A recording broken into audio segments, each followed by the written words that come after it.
शुरू करते हैं human physiology breathing exchange of gases. फटाफट से शुरू कर लेते हैं। Love you love you love you. सबसे पहला सवाल आपके सामने breathing and exchange of gases से आया हुआ है और फटाफट से सभी लोग करेंगे। बहुत आसान सवाल है, पोल से शुरुआत करेंगे। सबसे पहले सवाल की समय सीमा हमारी बढ़ती जा रही है, भागती जा रही है। सुसु ब्रेक भी है तो हेडफोन लगा करके जाएं। अगर सुसु ब्रेक भी चाहिए तो आप लगा करके जाएं, हेडफोन लगा करके, वहां सुनाई देता रहेगा। सुसु भी करिएगा और सुनते भी रहिएगा। चलो शुरू करते हैं।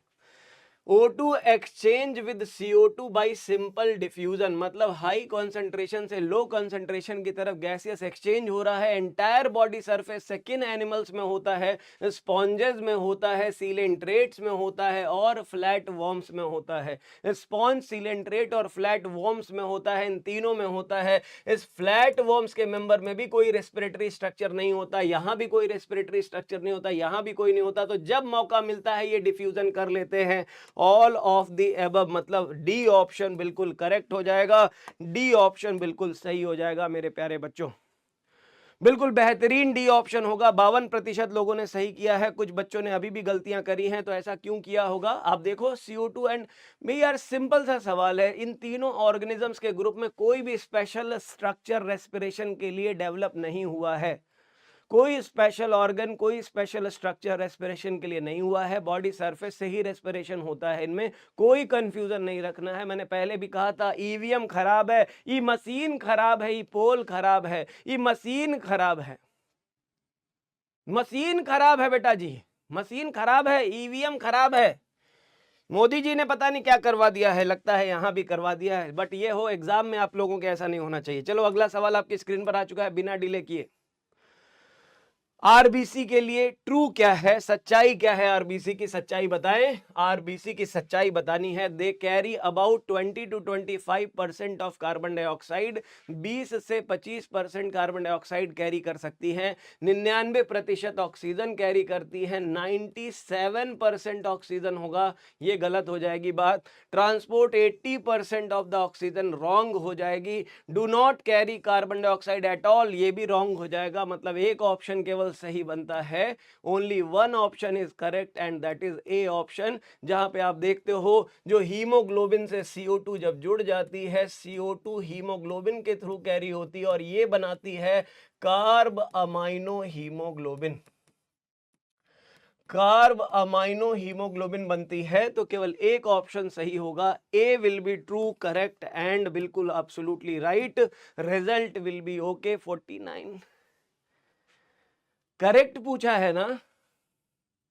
सच में ईवीएम खराब है या कुछ दिक्कत है, हमारी किस्मत खराब है? 22% ने बी भी किया है, सी भी किया है, डी भी किया है। सच में ईवीएम खराब है कि ईवीएम के बहाने तुम लोग कुछ फालतू कुछ खेला खेल रहे हो? ईवीएम के बहाने कहीं तुम लोग अपनी गलती तो नहीं छिपा रहे हो बेटा? ईवीएम के बहाने गलती नहीं छिपाना है, ठीक है? ठीक है मेरा बच्चा, ईवीएम के बहाने गलती नहीं छिपाना है। ईवीएम सही है ऐसा नहीं अपनी गलती छिपा ले, ठीक है? हाँ, ईवीएम खेला हो बे। चलो आगे अगला सवाल, next question. The respiratory membranes facilitates exchange of respiratory gases through diffusion. Oxygen enters the deoxygenated blood through diffusion because, question में दो बातें लिखी है। कहा गया है रेस्पिरेटरी मेम्ब्रेन फैसिलिटेट करती है एक्सचेंज ऑफ गैसेस को। रेस्पिरेटरी मेम्ब्रेन फैसिलिटेट करती है एक्सचेंज ऑफ गैसेस को थ्रू द डिफ्यूजन। ऑक्सीजन की entry deoxygenated blood enters the deoxygenated blood through diffusion because, oxygen deoxygenated blood में कैसे जाती है, क्यों जाती है? तो आप देखेंगे partial pressure of oxygen in alveoli and capillary 40 mmHg 104 mmHg respectively. Alveoli में हाई ऑक्सीजन होती है, रॉन्ग होगा। Partial pressure of oxygen in alveoli and capillary is 104 and 40 respectively, correct हो जाएगा। Oxygen in alveoli and capillary wrong हो जाएगा और alveoli and capillary wrong हो जाएगा। केवल एक ऑप्शन सही होगा, ओनली बी इज करेक्ट।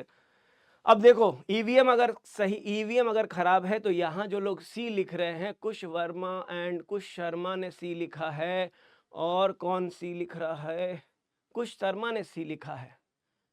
अरे काहे कर रहे हो बेटा, ऐसा काम मत करो। सी नहीं होगा, बी ऑप्शन करेक्ट होगा। आंसर करेंगे बी ऑप्शन 91%। इस बार ईवीएम सही हो गई, देखो ईवीएम सही हो गई। फटाफट से करेंगे। वाइटल कैपेसिटी, आप रेस्पिरेटरी वॉल्यूम्स की बात करते हो। 4 तरह के रेस्पिरेटरी वॉल्यूम्स होते हैं, 1 2 3 4 टाइप के रेस्पिरेटरी वॉल्यूम्स होते हैं। टाइडल वॉल्यूम होता है 500 ml होता है, 500 ml होता है। इंस्पिरेटरी रिजर्व वॉल्यूम जो होता है वो होता है 2500 से 3000 ml तक हो सकता है। और अगर हम ERV की बात करते हैं तो ये होता है अप्रोक्सीमेटली 1000 टू 1100 ml। और अगर हम यही बात करते हैं रेजिडुअल वॉल्यूम की तो ये होता है 1200 ml, 1100 टू 1200 ml। और इन्हीं से बनती है कैपेसिटीज। कैपेसिटी बनती है ABCDE, 5 तरह की रेस्पिरेटरी। लंग्स की कैपेसिटी बनती है, IC होती है tidal volume plus inspiratory reserve volume. EC expiratory capacity होती है tidal volume plus expiratory reserve volume. और फंक्शनल रेजिडुअल कैपेसिटी होती है ERV and residual volume. Vital capacity होती है tidal volume plus inspiratory reserve volume plus expiratory reserve volume. और total lung capacity होती है, ऑल सबको सम कर दो, TV plus IRV plus ERV expiratory reserve volume plus residual volume, ये बन जाती है टोटल कैपेसिटी। वाइटल कैपेसिटी वो होती है जितना हम फोर्सफुली इन कर सकते हैं आफ्टर फोर्सफुल एक्सहेलेशन, या कितना फोर्सफुल आउट कर सकते हैं आफ्टर फोर्सफुल इनहेलेशन। तो ये वाइटल कैपेसिटी जो होती है inspiratory volume plus tidal volume, wrong. Total lung capacity minus expiratory reserve volume, wrong. Inspiratory reserve volume plus expiratory reserve volume, wrong. Total lung capacity minus residual volume, आप देख सकते हो total lung capacity कितना है। Total lung capacity TV IRV ERV RV है। अगर TLC minus RV कर दोगे तो it will be equal to tidal volume plus inspiratory reserve volume plus expiratory reserve volume, और इट इज इक्वल टू हो जाएगा वाइटल कैपेसिटी। तो answer बन जाएगा fourth option, D option correct होगा। सारे सभी बच्चों के लिए ये बहुत इंपॉर्टेंट क्वेश्चन है, इस तरह का सवाल पूछा जा सकता है। डी ऑप्शन बिल्कुल करेक्ट होगा, आप बिल्कुल आसानी से इसको यहां से समझ सकते हैं। नेक्स्ट क्वेश्चन आपकी स्क्रीन पर आ रहा है, arrange the following in order of increasing volume. Increasing volume में ऑर्डर में लगा देंगे सबसे कम से सबसे ज्यादा, तो टाइडल वॉल्यूम से शुरू करें। टाइडल वॉल्यूम के बाद आएगा एक्सपिरेटरी रिजर्व वॉल्यूम, इसके बाद आएगा रेजिडुअल वॉल्यूम, और इसके बाद आएगा वाइटल कैपेसिटी। मतलब नंबर 1 पहले आएगा, फिर नंबर 3 आएगा, फिर नंबर 2 आएगा, और फिर नंबर 4 आएगा।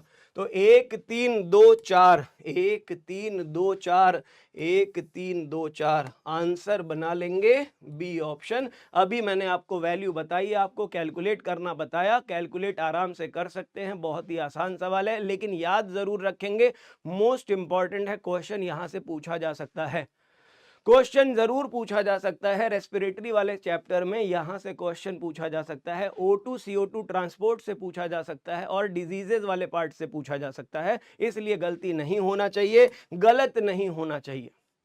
बोहर्स इफेक्ट क्या होता है, बस इतना ध्यान रखेंगे, ये ऐसा इफेक्ट है जब हम ऑक्सीजन हीमोग्लोबिन डिसोसिएशन कर्व की बात करते हैं तो नॉर्मली हम पढ़ते हैं ये एक सिग्मोइड कर्व होता है, ये एक एस शेप्ड कर्व होता है। लेकिन जब हम बात करते हैं बोहर्स इफेक्ट की तो ये वो इफेक्ट है जहां ये कर्व शिफ्ट हो जाता है राइट साइड की तरफ।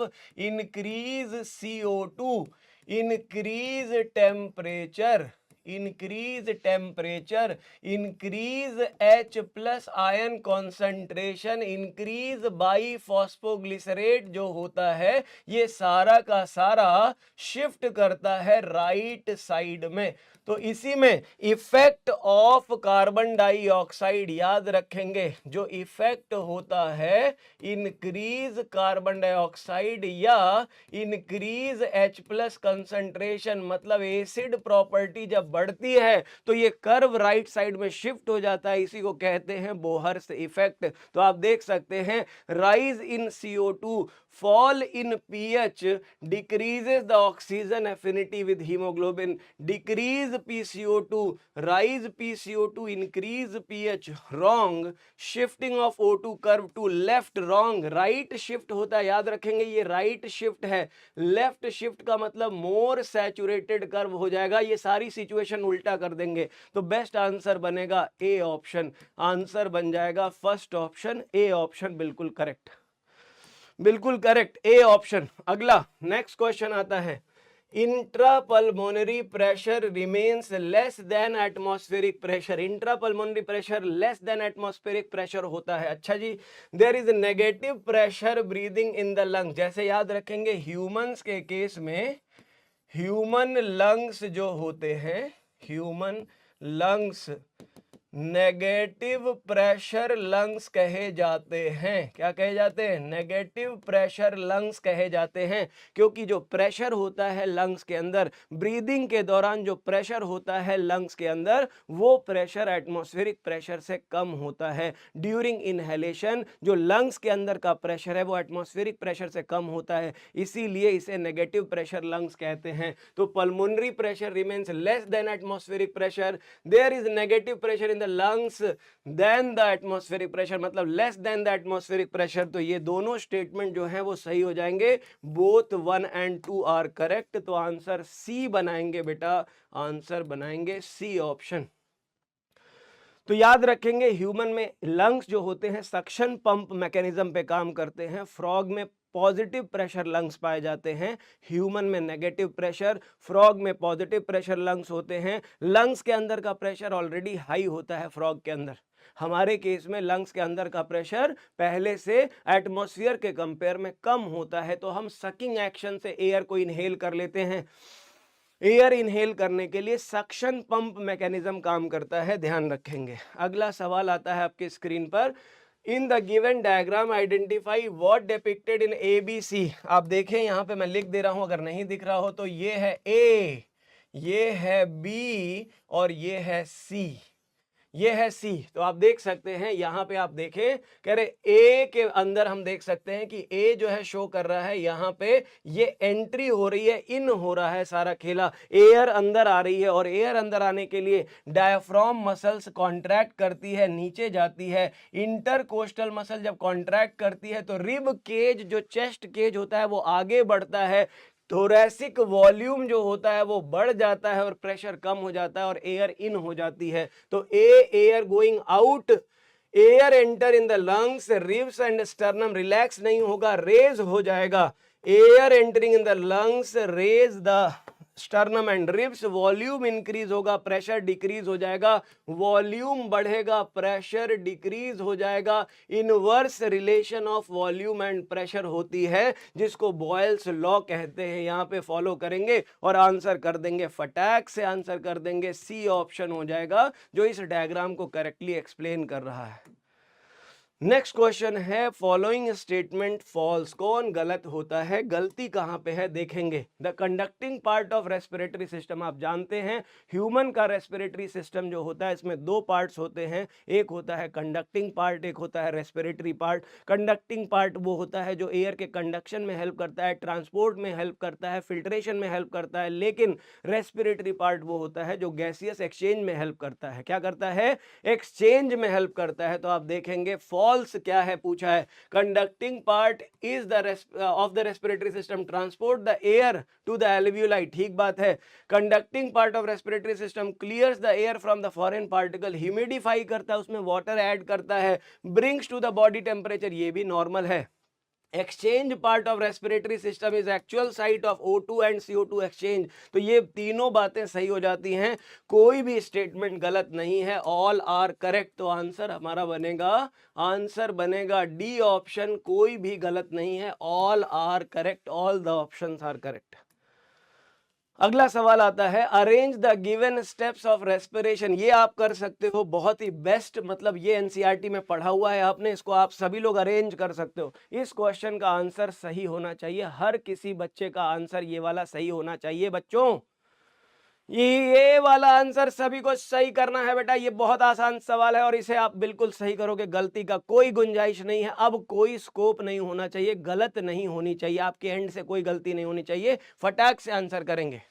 चलो फटाक से बताएंगे क्या करेक्ट होगा। पहला कह रहा है ब्रीदिंग और पल्मोनरी वेंटिलेशन, सांस लेना, अंदर सांस को लेना और बाहर निकालना, कह रहे वेंटिलेशन पहले होगा, ये पहले होगा।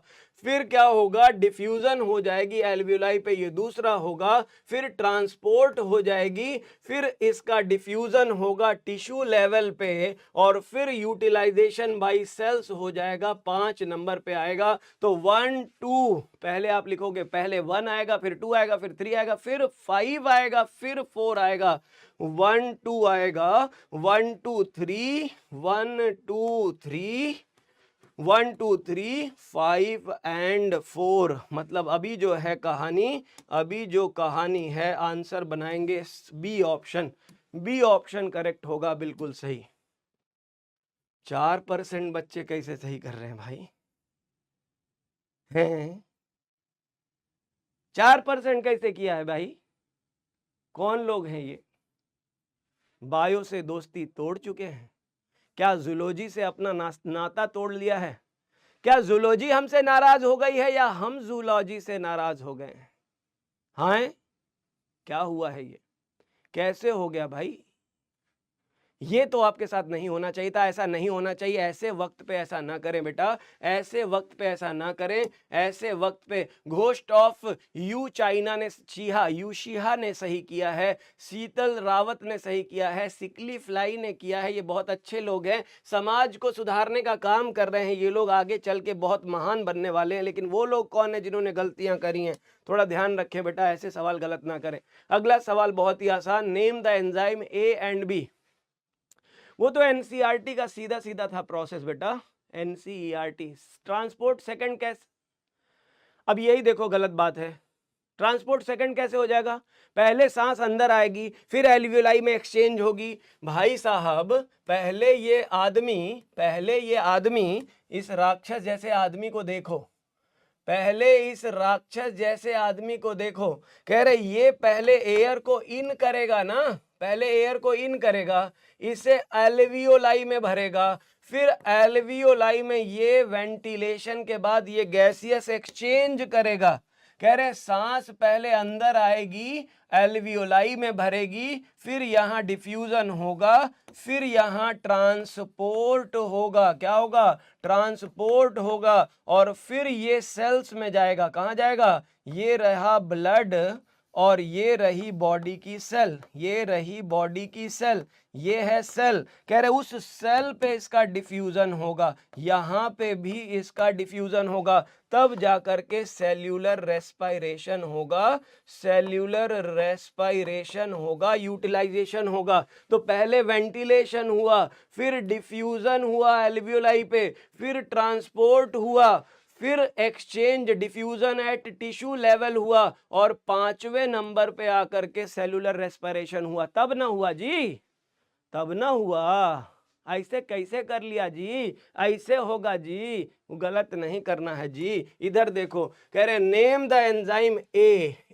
को देखो, बी को देखो, और दोनों प्रोसेस को कौन कंट्रोल करता है। कह रहे ये प्रोसेस जो होता है कार्बोनिक एनहाइड्रेज नाम के एंजाइम से होता है, ये दोनों ही प्रोसेस को कार्बोनिक एनहाइड्रेज ही कैटालाइज करता है। तो यहाँ भी कार्बोनिक एनहाइड्रेज है, ये हाइड्रेज है, wrong, carbonic hydrase wrong, carbonic anhydrase, मतलब ये दोनों ही सही होगा। आंसर बनेगा सी ऑप्शन, इस सवाल का जवाब होगा सी ऑप्शन, इसका जवाब सी ऑप्शन होगा जी।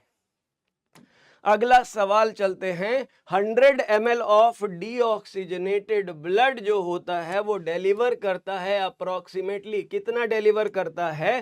3 ml कार्बन डाइऑक्साइड का नहीं करता, 2 ml करता है, 1 ml करता है, नहीं 4 ml ऑफ CO2 डिलीवर करता है एट एल्वियोलाई। एल्वियोलाई पे 4 ml CO2 के डिलीवर करता है। पूरी एनसीईआरटी रट डालनी है हमको, जाते जाते एनसीईआरटी को क्वेश्चन के थ्रू रट जाएंगे, अलग से लेके बैठने की जरूरत नहीं है। 3 यूनिट समाप्त हो चुकी है, लास्ट यूनिट ह्यूमन फिजियोलॉजी इधर और लास्ट यूनिट प्लांट फिजियोलॉजी उधर। कह रहे यही 2 यूनिट रह गई हैं, अब इसी को फिनिश करना है। पूरी कंप्लीट क्लास 11th आपकी हो जाएगी और फिनिश कर देंगे, कल क्लास 12th कर देंगे और आप एग्जाम के लिए बिल्कुल तैयार हो जाओगे। कोशिश करो कि हर क्वेश्चन में जहां गलती हो रही है एक पॉइंट बनाओ, फटाक से नोट करो, एक पॉइंट बनाओ, फटाक से नोट करो। सब लिखने की जरूरत नहीं, खाली एक पॉइंट लिखो, जहां गलती करी है वहीं पे, जो सही कर रहे हैं उन्हें कोई दिक्कत नहीं है। ठीक है बेटा, ठीक है बेटा, चलो आगे चलते हैं, चलो आगे चलते हैं। अगला नेक्स्ट सवाल करते हैं। Which of the following condition found in alveoli of lungs? Most important question है। एल्वियोलाई में अगर पूछा जाए कि एल्वियोलाई में कौन सी कंडीशन होती है, तो याद रखेंगे एल्वियोलाई में वो कंडीशन होती है जो O2HB के फॉर्मेशन को फेवर करती है, इसलिए वहां पे हाई PO2 होती है, लो PCO2 होती है, लो H+ होता है और लो टेम्परेचर होता है। और ये सारी चीजें फेवर करती हैं, फेवर करती हैं, ये सारी चीजें एनसीईआरटी की लाइन है, फेवर करती हैं O2 और HB की बाइंडिंग को, O2 और HB की दोस्ती को फेवर करती हैं। तो अगर ऑप्शन में पूछा जाए इनमें से क्या सही है, तो कहेगा हाई PO2 लो PCO2। ये रॉन्ग हो गया, ये रॉन्ग हो गया और ये सही हो गया, ये रॉन्ग हो गया। तो हमारे पास सही कौन हुआ? 1, 2 और 1, 2 और 5, 1, 2 और 5 सही हुआ। तो आंसर बनाओगे बेटा डी ऑप्शन बना लोगे, आंसर बना लोगे D option. D option correct होगा। जितने लोगों ने भी डी किया है बिल्कुल सही किया है, एकदम एक्यूरेट किया है, बिल्कुल बेहतरीन किया है। अगले सवाल पे चलते हैं हम सभी लोग। मेरे देश के नौजवानों आगे चलते हैं, हमारे देश के नौजवानों आगे चलते हैं। थकना मना है, रुकना मना है, आगे बढ़ते रहना है, अपने लक्ष्य तक पहुंचने से पहले नहीं रुकना है। स्वामी विवेकानंद जी ने कहा था, उठो जागो और तब तक चलते रहो जब तक कि तुम अपने लक्ष्य को प्राप्त नहीं कर लेते। अपने लक्ष्य तक आगे बढ़ते रहो, लक्ष्य की प्राप्ति तक आगे बढ़ते रहो, जागते रहो।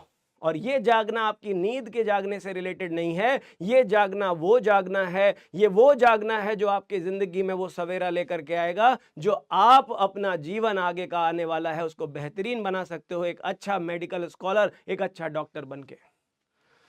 चलते हैं अगले सवाल पे। Arrange the given steps in the pulmonary volume increase, the volume increases. Pulmonary volume के इंक्रीज करने के सीक्वेंस में, एनसीईआरटी की लाइन से है बेटा, ये एनसीईआरटी की लाइन में सीक्वेंस में चलना है हमको यहाँ पे। तो बस यही देखना है सीक्वेंस कहाँ से शुरू होता है, डायफ्राम। एनसीईआरटी में सीक्वेंस डायफ्राम से लिखा है, तो हम 4 नंबर को सबसे पहले रख देंगे, ये हो जाएगा ए। दूसरी लाइन एनसीईआरटी में कहती है, दूसरी लाइन एनसीईआरटी में कहती है कॉन्ट्रैक्शन ऑफ इंटरकोस्टल मसल्स, हो जाएगी बी। वो क्या करेगी, स्टर्नम को और रिब्स को लिफ्ट कर देगी, मतलब ये आएगा सी और फिर आएगा डी। एनसीईआरटी की लाइन है, बस इसी पे हम चल जाएंगे। हमारा ए होगा 4 नंबर पे पहला, फिर 1 नंबर पे आएगा, फिर आएगा 2 नंबर, 4 1 2 3, 4 1 2 3, मतलब बी ऑप्शन सही होगा। इसको आप सीक्वेंस ना कहें, एनसीईआरटी के स्टेप्स कहें, एनसीईआरटी की लाइन कहें, आंसर बी बना देंगे। एनसीईआरटी की लाइन में यही सीक्वेंस लिखा है। एनसीईआरटी में सेम सीक्वेंस में दे रखा है लंग्स के वॉल्यूम को कैसे इंक्रीज किया जाता है और फिर प्रेशर डिक्रीज होता है और इनहेलेशन होती है। तो ये सीक्वेंस आपको याद कर लेना है, एनसीईआरटी सीक्वेंस याद कर लेंगे, आंसर बी हो जाएगा, फटाक से हो जाएगा। अगला सवाल है volume of air breath in and out while at rest, जब हम रेस्ट में होते हैं। चलो ये आंसर आप सभी लोग करोगे, ये बहुत आसान सवाल है, इसको हम सभी लोग करेंगे और बिल्कुल सही करेंगे। हम सभी लोग इस क्वेश्चन को सही करेंगे, बिल्कुल सही करेंगे। बिल्कुल सही करेंगे, इस क्वेश्चन को बिल्कुल सही करेंगे। Volume of air breathe in and out while at rest is called. Rest में जब होते हैं तो जो वॉल्यूम ऑफ एयर हम इन करते हैं उसे हम क्या कहते हैं, इन एंड आउट करते हैं रेस्ट टाइम में, उसे क्या कहते हैं। इस सब का इसका आंसर आप सभी लोग बताओगे। 100% करेक्ट होना चाहिए, 100% करेक्ट होना चाहिए। टाइडल वॉल्यूम होता है, रेजिडुअल वो होता है जो हम मेजर नहीं कर सकते स्पाइरोमीटर से। ये वो वॉल्यूम है जो हम फोर्स्ड एक्सहेलेशन कर दें उसके बाद भी लंग्स के अंदर रह जाती है। वाइटल वॉल्यूम कुछ है नहीं, वाइटल कैपेसिटी होती है। टोटल लंग कैपेसिटी मतलब जितना हम लंग्स को भरने के लिए जितना वॉल्यूम भर देते हैं लंग्स को, वो वॉल्यूम जो पूरा का पूरा लंग्स को कंप्लीटली फिल कर देता है उसे कहते हैं टोटल लंग कैपेसिटी। तो हमारा आंसर बनेगा बी ऑप्शन, बिल्कुल करेक्ट। इसमें तो मैक्सिमम करेक्ट होना चाहिए। चलो मैक्सिमम लोगों ने किया है, 91% लोगों ने किया है, बहुत अच्छी बात है, बहुत अच्छी बात है। चलो आगे, अगला सवाल। Which of the following is correct statement regarding the process of respiration in humans? Humans में रेस्पिरेटरी प्रोसेस से रिलेटेड कौन सा स्टेटमेंट करेक्ट है, इनमें से देखेंगे। पहला स्टेटमेंट कहता है सिगरेट स्मोकिंग में lead to inflammation of nasopharynx, कह रहा है नाक और फेरिंग्स में इन्फ्लेमेशन हो जाती है, मजाक कर रहा है आपके साथ। Neural signals from pneumotaxic centre pons region of the brain can not increase, लिखा है ये इंक्रीज करता है डेप्थ को, ड्यूरेशन को, कह रहा है ये अफेक्ट करता है, ऑल्टर करता है रेट ऑफ रेस्पिरेशन को। वर्कर जो कि grinding and stone breaking industry में काम करते हैं उनके लंग्स में फाइब्रोसिस हो जाती है, इसे हम ऑक्यूपेशनल डिसऑर्डर कहते हैं। ऑक्यूपेशनल डिसऑर्डर कहते हैं जहां पे आपका वर्किंग एनवायरनमेंट ही आपके लंग्स का दुश्मन बना हुआ है। लोगों के अंदर लंग्स के अंदर की जो एल्वियोलर पार्ट होती है वहां फाइब्रस ग्रोथ हो जाती है, उसे लंग्स फाइब्रोसिस कहते हैं। Proliferation of the fibrous tissue in the lungs alveoli is called fibrosis. ये एक तरह का ऑक्यूपेशनल डिसऑर्डर है जिसमें लंग्स की एल्वियोलर सेल्स नॉन फंक्शनल या डैमेज हो जाती हैं और वहां फाइब्रस ग्रोथ की वजह से ऑक्सीजन की अवेलेबिलिटी बहुत कम हो जाती है। तो आप याद रखेंगे ब्रीदिंग से रिलेटेड प्रॉब्लम जनरेट होती हैं वर्किंग एनवायरनमेंट में। तो थर्ड ऑप्शन सही हो जाएगा, यहां आंसर बनेगा C option, C will be the correct option. Next question है पार्शियल प्रेशर ऑक्सीजन और कार्बन डाइऑक्साइड का अगर एटमॉस्फेरिक एयर से कंपेयर किया जाए एल्वियोलाई से, ये है एटमॉस्फेरिक एयर और ये है एल्वियोलाई। ये है एटमॉस्फेरिक एयर में PO2 और ये है PCO2। याद रखेंगे एटमॉस्फेयर में जो ऑक्सीजन होती है 159 mmHg होती है, 159 mmHg होती है और यहाँ पे 0.3 mmHg कार्बन डाइऑक्साइड होती है। और वही एल्वियोलाई में आप देखोगे ऑक्सीजन तो ये होती है एल्वियोलाई में अप्रोक्सीमेटली 104 mmHg एल्वियोलाई में होती है। और बाहर जो होती है, जो एल्वियोलाई में कार्बन डाइऑक्साइड होती है वो होती है 40 mmHg। कितनी होती है?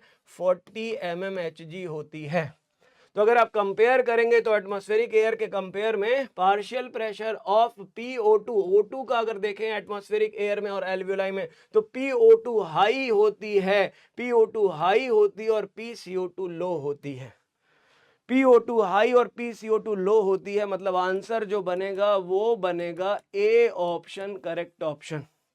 ए बिल्कुल करेक्ट होगा, ए ऑप्शन बिल्कुल सही बनेगा।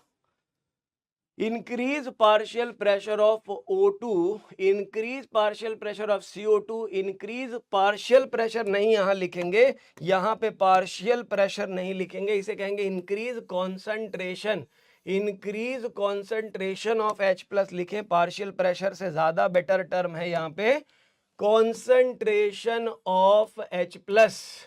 Decrease partial pressure of O2, कह रहा है अबव सिचुएशंस में से कौन, मतलब सारे के सारे factor dissociation of oxygen haemoglobin को कॉज करते हैं एक्सेप्ट।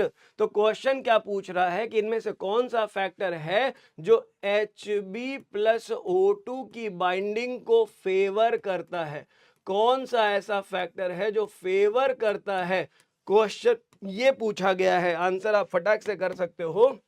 इंक्रीज पार्शियल प्रेशर कर सकता है, CO2 नहीं कर सकता, H+ नहीं कर सकता, डिक्रीज O2 नहीं कर सकता, मतलब only one is correct, only one is correct. Answer बन जाएगा डी ऑप्शन। कौन सा ऑप्शन बनेगा? डी ऑप्शन होगा, ओनली वन। बहुत सारे बच्चों ने इसे गलत भी किया है, मुझे दिखाई दे रहा है, स्क्रीन पर दिखाई दे रहा है। बहुत सारे बच्चों ने सी लिखा है, बहुत सारे बच्चों ने गलत किया है। अब बच्चे बी और ए भी लिखने लगे हैं बेटा, लेकिन आंसर होगा डी ऑप्शन, केवल डी करेक्ट होगा। जो गलतियां कर रहे हो उसको ध्यान रखो।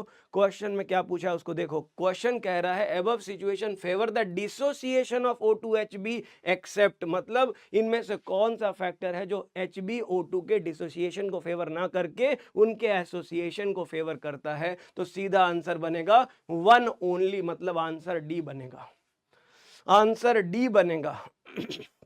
नेक्स्ट क्वेश्चन बहुत ही इजी, बहुत ही आसान है। अमंग वर्टिब्रेट्स कौन यूज करता है? वर्टिब्रेट में फिश यूज करती है गिल्स को।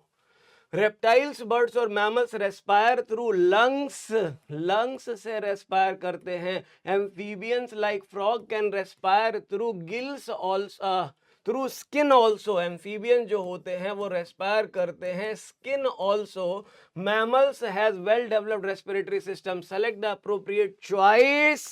तो आप देखेंगे, हमने फ्रॉग में भी पढ़ा था, ये जो स्किन होनी चाहिए ये मॉइस्ट स्किन होनी चाहिए, मॉइस्ट होनी चाहिए, क्योंकि वही ऑक्सीजन की बाइंडिंग को फेवर करती है। तो आप देखेंगे पहले में फिश आ गया, दूसरे में लंग्स आ गया, तीसरे में गिल्स नहीं आना चाहिए। फिश, लंग्स, ड्राई स्किन नहीं आना चाहिए, फिश, लंग्स और मॉइस्ट स्किन आना चाहिए। तो आंसर बन जाएगा बेटा, आंसर बन जाएगा, आंसर बन जाएगा सी ऑप्शन, थर्ड ऑप्शन बिल्कुल करेक्ट। सी ऑप्शन बिल्कुल करेक्ट हो जाएगा, थर्ड ऑप्शन बिल्कुल करेक्ट हो जाएगा।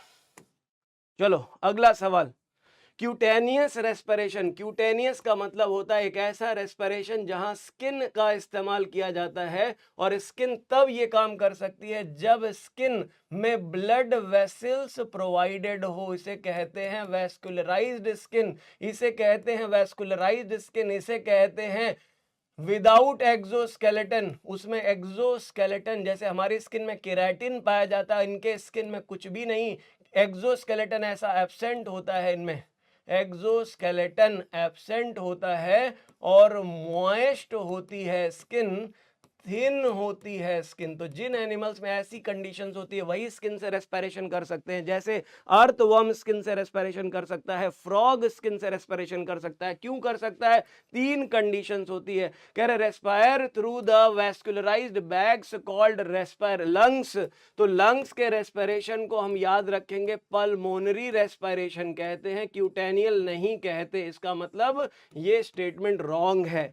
अगला स्टेटमेंट कह रहा है पल्मोनरी रेस्पिरेशन अकर थ्रू मॉइस्ट स्किन, ये भी रॉन्ग है। मॉइस्ट स्किन, पल्मोनरी का मतलब होता है लंग्स से होने वाला रेस्पिरेशन। तो दोनों ही स्टेटमेंट करेक्ट इनकरेक्ट होंगे, both A and B are incorrect. तो आंसर बना दोगे आप, दोनों ही स्टेटमेंट इनकरेक्ट होंगे, वो होगा सी ऑप्शन। कितने लोगों ने इसको सी ऑप्शन सही लगा दिया होगा? बताओ बेटा, क्वेश्चंस कितने लोगों ने सही कर दिया होगा? क्वेश्चंस जो कर रहे हैं ये आपको ध्यान रखेंगे, सी ऑप्शन होगा। कुछ बच्चों ने अगर जल्दबाजी की होगी तो ध्यान रखेंगे ये क्वेश्चन बिल्कुल करेक्ट। आप बिल्कुल ध्यान से इसको पढ़ेंगे, ध्यान से इसको करेंगे, एग्जाम में भी आप इसको सही करेंगे। चलो आगे चलते हैं। Pulmonary capacities are summation of few respiratory volume, which among the following capacity incorrectly matched? कौन इनकरेक्ट है? IC के बारे में लिखा है IRV प्लस TV, सही है। EC TV प्लस ERV, सही है। VC IRV प्लस ERV, गलत है। TLC वाइटल कैपेसिटी मतलब tidal volume plus inspiratory reserve volume plus expiratory reserve volume हो गया, और प्लस RV हो गया, मतलब ये तीन सही हुआ, एक ऑप्शन रॉन्ग होता है। यहाँ पे आंसर बना लेंगे सी ऑप्शन, केवल सी ऑप्शन इनकरेक्ट होगा, आंसर हमारा सी हो जाएगा बिल्कुल बेहतरीन तरीके से। चलो अगले सवाल पे चलते हैं। How many statements are true with respect to transport of carbon dioxide? जैसे हम सभी लोगों को पता है CO2 का ट्रांसपोर्ट तीन अलग अलग फॉर्म में होता है। 70% ये बाइकार्बोनेट फॉर्म में होता है। बाइकार्बोनेट के फॉर्म में ये 70% ट्रांसपोर्ट होती है। 20 to 25% जो होती है वो हीमोग्लोबिन से जुड़ करके ट्रांसपोर्ट होती है, और 7% के अप्रॉक्स जो होती है वो डिसॉल्व्ड स्टेट में होती है, डिसॉल्व्ड स्टेट में होती है। तो आप देखेंगे इसमें से क्वेश्चन पूछा गया है ट्रू स्टेटमेंट पूछा है तो 17% CO2 dissolve wrong, 70% as bicarbonate सही, 13% रॉन्ग, मतलब केवल एक स्टेटमेंट ऐसा है जो कि सही होगा, बाकी सारे रॉन्ग होंगे। Only one is correct, answer हो जाएगा बी। ओनली वन स्टेटमेंट जो बी ऑप्शन है केवल वही करेक्ट है, यही केवल बी ऑप्शन करेक्ट है, केवल वन स्टेटमेंट इज करेक्ट, तो आंसर हमारा बन जाएगा बी। नेक्स्ट क्वेश्चन पे चलते हैं। एम्फाइजीमा के बारे में, मतलब रेस्पिरेटरी डिसऑर्डर पे क्वेश्चन आने की संभावनाएं सबसे प्रचुर मात्रा में है बेटा जी, चाहे वो मैच द कॉलम का क्वेश्चन हो, चाहे वो सीधा डिजीज से रिलेटेड पूछा जाएगा, सबसे प्रचुर और सबसे इंपॉर्टेंट है। Emphysema occurs due to inflammation of bronchi bronchioles लिखा है, रॉन्ग है, ये एस्थमा के केस में उलट दिया है, इसको आप ध्यान रखेंगे। Asthma is due to the accumulation, कह रहा है एक ऐसा एलर्जिक डिसऑर्डर है, हाइपर सेंसिटिविटी डिसऑर्डर है, जहां पे inflammation of bronchi bronchiole, fluid की एक्यूमुलेशन हो जाती है, वीजिंग होती है, साउंड प्रोडक्शन होता है, जब हम सांस लेते हैं तो उसी को वीजिंग कहते हैं, वो एस्थमा में होती है। एस्थमा में कहा है chronic disorder due to alveolar wall damage, कह रहे जस्ट अपोजिट कर दिया है, यहां एस्थमा को ऊपर लिखना था, एम्फाइजीमा को नीचे लिखना था, मतलब दोनों ही स्टेटमेंट इनकरेक्ट हैं, both statement A and B are incorrect. Correct कैसे हो जाएगा, बस रिवर्स कर दे, इधर एस्थमा लिख दे और इधर एम्फीजीमा लिख दे, आंसर बनाएंगे बोथ इनकरेक्ट, सी आंसर हो जाएगा बिल्कुल करेक्ट। अगला सवाल, 300 ml of oxygenated blood can deliver, आपको पता होना चाहिए 100 ml of oxygenated blood 5 ml oxygen का डिलीवर करती है, और अगर यही 300 ml होगा तो 3 गुना ज्यादा हो जाएगा, 15 ml हो जाएगा। अंडर नॉर्मल फिजियोलॉजिकल कंडीशन पूछा है, स्ट्रेनस एक्सरसाइज नहीं पूछा है। अगर ये स्ट्रेनस एक्सरसाइज होता तो 3 गुना ज्यादा हो जाती कहानी, तो इसलिए ध्यान रखेंगे। अभी फिलहाल नॉर्मल कंडीशन में पूछा है, 15 ml हो जाएगा, आंसर बनाएंगे बी ऑप्शन। बहुत ही आसान सी मैथमेटिक्स है ये, बायो में मैथमेटिक्स आती है तो बच्चे हिल जाते हैं, लेकिन आप बहुत ही समझदार बच्चे हो, आप गलतियां नहीं करने वाले, आप गलतियां नहीं करने वाले, मुझे पता है।